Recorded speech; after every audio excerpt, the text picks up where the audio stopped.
Hello, I'm Fiona. I am 21. I'm a student at the Rhode Island School of Design, so I'm in Providence during the school year, but I call Louisville, Kentucky my home and grew up there and have lived there as long as I know. I don't think I've ever fully considered myself aligned with the word disability, and not because of its like stigmatization or anything, but I think that more than anything I just see it as being human, and that we all have things that make us different, and this is just one of the many things that makes me a different and unique person. So I think that labeling myself as disabled never really came to mind. I've found that I work in different ways and I seek comfort differently. We view disability very much in a social lens as we've constructed this social ideology, and so I think that for a long time I've not exactly considered myself to want to be part of that social ideology if it considers me not a equally strong and able person. I watched my family and my parents and my sibling grow up with varying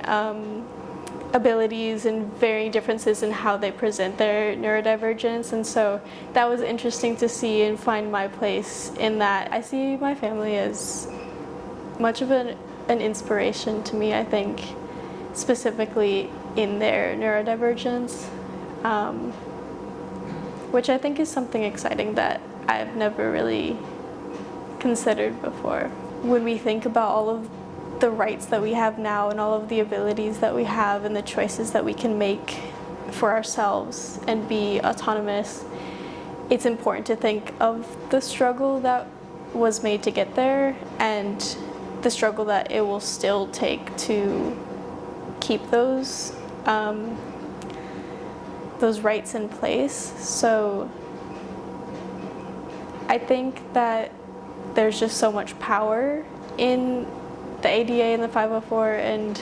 all of the rights that it's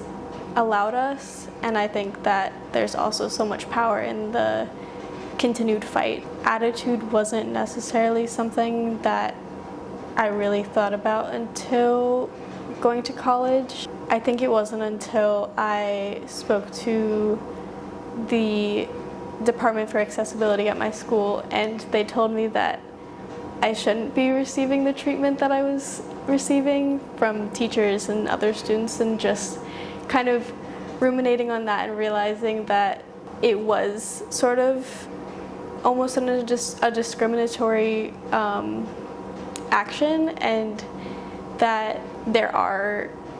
attitudinal walls that people have built up, especially in schools and especially with art and design careers, that people don't really realize are in place until they're faced with it. And so I think that being more aware of that now is really important, because I'm able to stand up for myself and to say that I'm not being treated fairly or that I deserve different accommodations based on my needs. But it was something almost confusing to come to terms with, because it hadn't occurred to me that I was not being treated fairly until I kind of